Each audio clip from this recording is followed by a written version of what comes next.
여러분, 인간관계가 의외로 사소한 밥값 때문에 멀어지는 경우도 많다는 사실 알고 있습니까? 이처럼 우리 주변에는 밥을 매번 사도 커피 한 잔 사지 않는 사람들이 존재합니다. 이런 사람들은 매번 돈 없다는 말을 입에 달고 삽니다.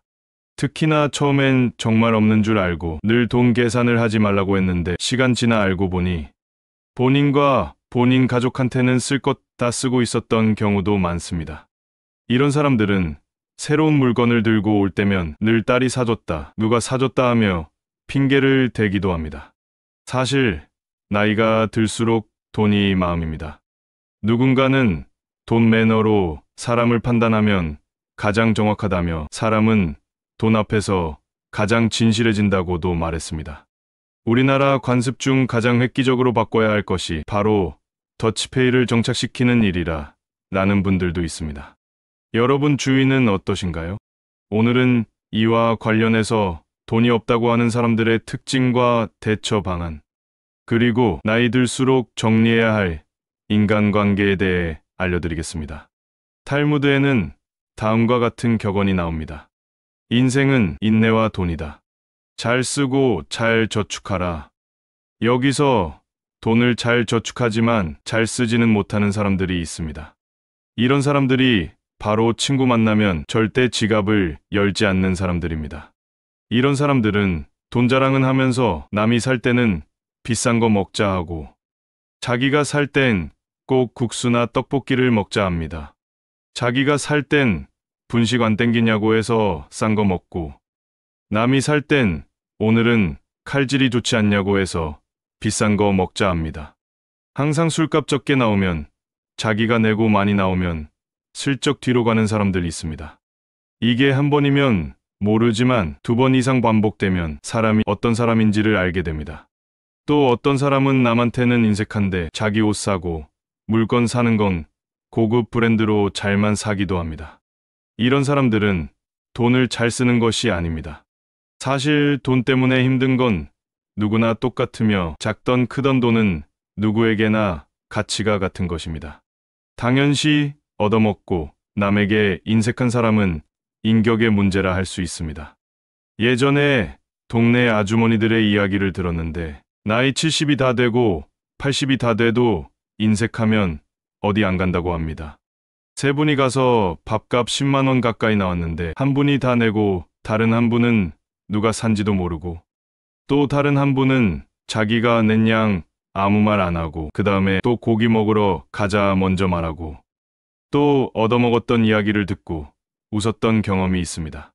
사실 커피 한 잔 정도는 사줄 수 있지만 매번 밥값 내고 그러면 누구라도 기분이 안 좋아집니다. 이런 분들은 그냥 혼자서 커피 마시고 쇼핑하고 낮에 영화 보는 것이 오히려 마음 편하다며 일찍 혼자서도 잘 지내는 방법을 터득하기도 합니다. 사실 이렇게 돈에 인색한 것은 친구뿐만이 아닙니다.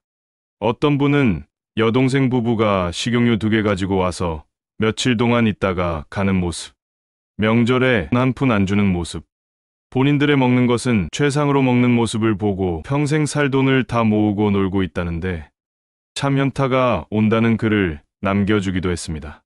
그동안 돈 없다고 징징댔던 것이 가식이었던 것에 배신감이 느껴진다며 말이죠.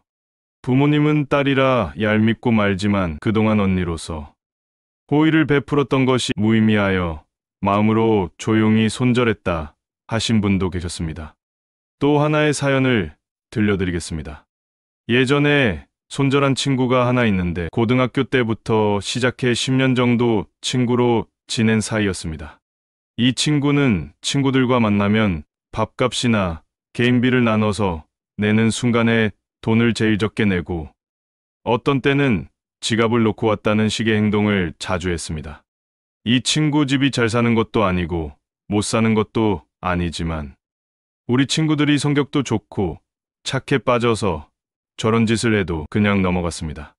하지만 저는 저런 꼴을 잘 보지 못하는 성격이었습니다. 그 친구는 항상 여자를 만나면 돈을 쓰고 친구들을 만나면 돈을 잘 안 쓰는 부류의 사람이었습니다.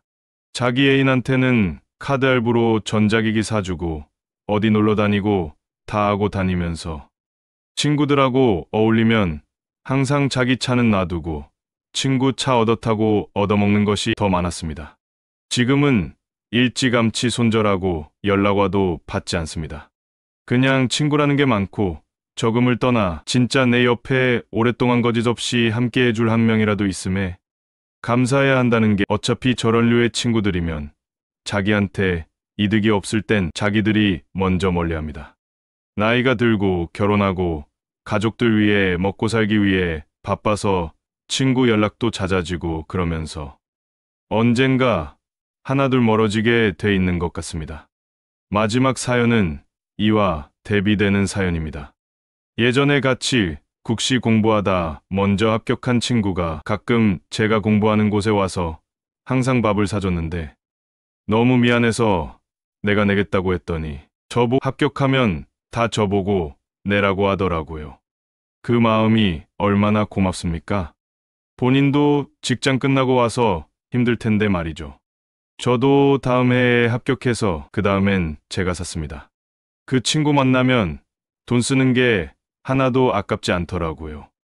마지막 사연처럼 나이가 들수록 내가 밥 사고 싶은 사람만 만나는 것도 좋습니다.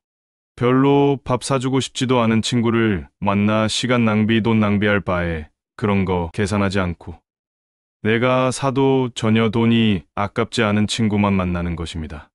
하지만 내가 밥 사주고 싶은 사람들은 절대 나 혼자 쓰게 냅두지 않습니다. 반면 돈 안 쓰는 인색한 사람은 절대 바뀌지 않습니다. 한 번 사면 본인도 사야 한다는 것을 기본적으로 인식하고 있는 것이 좋습니다. 만약 3번 정도 성의를 베풀거나 밥을 사주거나 했을 때 그때쯤 사람을 구별할 수 있습니다. 결제할 때 서로 카드 내려고 하거나 고마워서 이번엔 내가 살게 하는 사람만 곁에 두면 되는 것입니다. 근데 계속 얻어먹으려 하거나 어떻게든 뜯어내려고 하면서 당연하게 여기는 사람들은 그냥 돈 쓴 건 봉사했다 생각하고 멀리하는 것이 좋습니다. 아마 이런 경험이 많은 분들은 몇 번 만나보면 느낌을 알 수 있을 것입니다. 우리는 베풀되 절대 호구는 되지 말아야 합니다. 내가 힘들게 번 돈 가치 있게 써야 합니다. 물론 이는 모든 사람에게 해당하는 것은 아닙니다. 돈 계산하는 것 자체가 싫어 그냥 자기가 내는 것을 맘 편하게 생각해 매번 자기가 내는 사람들도 있습니다. 사실 좋으면 자기가 내고 아니면 마는 거고 이건 모두 각자의 마음일 뿐입니다. 굳이 자기가 계산하는 것에 별 개의치 않는 분들은 그렇게 하셔도 괜찮습니다. 정 맘에 안 들면 그때 안 만나면 되는 것입니다. 간혹 지갑을 열지 않은 사람들은 자신이 인색한 사람으로 낙인 찍힌 사실을 잘 인지하지 못합니다. 이들은 자기가 샀던 딱 한 번만을 기억하기도 하고 자기의 시간을 썼다는 걸 돈이랑 같은 값어치로 매기기도 합니다. 더군다나 이들은 자신들이 짠돌이 짠순이가 아니라 검소한 거라며 그럴듯하게 포장을 하기도 합니다. 남에게 지갑을 잘 열지 않는 사람들은 결국 주변의 소중한 인연들이 다 떠나게 됩니다. 이렇게 인색하게 모은 돈들은 결국 나에게 도움이 되지 않습니다. 그 어느 누구도 인색한 사람과는 멀리하려 하기 때문입니다. 나중에는 심지어 형제와 부모도 멀리하게 될 것입니다. 지갑을 여는 것은 연장자나 돈 잘 버는 친구에게도 마찬가지입니다. 우스갯소리로 삼성 이재용 회장님이라도 만날 때마다 얻어먹지 말고 한 번은 사야 한다는 말이 있습니다. 연장자나 부자인 친구가 2번 사면 나도 한 번은 산다는 마음가짐을 가지는 것이 좋습니다. 만약 나와 비슷한 경제 상황을 가진 지인이라면 한 번 얻어먹었으면 다음에는 잊지 말고 내가 사는 것이 좋습니다. 또한 인색한 사람 치고 성공하거나 큰 부자가 된 사례는 전무하다고 합니다. 인색한 사람에게 돈은 눈에 보이고 기회나 복은 눈에 보이지 않는다고 합니다. 얻어먹기만 하면 돈 몇 푼은 절약되지만 기회나 복은 멀리 달아납니다. 인색한 자들은 결코 기회나 복을 볼 줄 모르는 눈뜬 장님들입니다. 정리하면 얻어먹었으면 돌려주는 마음을 가져야 합니다. 그리고 이런 걸로 계산하는 것이 피곤하면 매번 자기가 밥을 사주고 싶은 사람들 위주로 만나는 것이 좋습니다. 기분 좋으려고 친구 만나는 것인데 왜 나만 사지라는 생각이 들게 하는 친구를 만나면 스트레스만 커질 것입니다. 나이 들수록 정리해야 할 인간관계. 두 번째는 매사 불평불만만 하는 사람입니다. 아마 많은 분들이 주변에 불평불만을 입에 달고 사는 사람들이 한 명쯤은 있을 것입니다. 긍정적으로 삶을 살아보려고 하는 사람에게는 가장 불편한 사람이 주변 사람과 세상, 그리고 일들에 대해 온갖 불평불만을 줄줄이 얘기하고 남의 흉보는 걸 즐기고 뭐든 잘못된 건 남 탓이라고 말하는 사람들입니다. 그런 사람이 가족이라면 그런 성향을 반드시 고치도록 말해줘야 하고, 남이라면 그냥 피하는 것이 상책입니다. 혹시나 자기 자신이 습관적으로 세상 불평불만 다 달고 사는 사람이 아닌지 돌아보는 것도 좋습니다. 사실 주변에 이런 사람들이 있다면 그것은 아주 자연스럽게 나에게도 전염됩니다. 아마 본인이 그렇다면 자기는 모르겠지만 지금 가족과 자식들에게 그런 성향의 바이러스를 서서히 전염시키고 있는 것일 수 있습니다. 본인은 흥이 나서 주변 사람들에게 그런 말들을 신나게 늘어놓지만 그걸 듣고 있자면 인생이 참 딱해 보이는 경우도 있습니다. 배우자가 이런 성향을 가진 분들도 있습니다.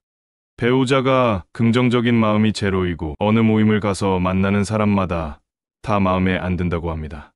다 뵈기 싫고 이래서 싫고 저래서 꼴 보기 싫다 등등. 그렇다고 거기다 대고 대놓고 그러지 말라고 말하는 것도 참 쉽지 않은 것이 사실입니다. 한마디 하면 얼굴 벌개져서 난리를 치니 그냥 입 다물고 있던지 속으로 너는 더 웃기는 인간이야 하며 생각하기도 합니다. 어떤 분은 시어머님이 평생 남 흉만 보고 매사 불평불만에 자기 신세 한탄하면서 그걸 위로받는 것을 즐기는 사람이랍니다. 지금까지도 부분에 있어 시어머님을 엄청 싫어하지만 가끔 자신이 그렇게 하고 있는 걸 느끼는 순간이 문득 생길 때가 있습니다. 이처럼 불평불만하고 부정적인 성격은 전염성이 강합니다. 배우자나 시어머니가 그런 성격이라면 난감한 상황일 수 있습니다. 이럴 때는 그냥 한 귀로 듣고 한 귀로 흘려듣는 능력을 키우고 재빨리 화제를 전환하는 것이 좋을 수 있습니다. 나이 들수록 정리해야 할 인간관계. 세 번째는 종교에 빠진 사람입니다. 다음은 종교에 빠진 지인을 둔 어느 한 분의 사연입니다. 저는 교회를 한 번도 가본 적이 없습니다. 그래서 교회에 대한 개념이 없습니다.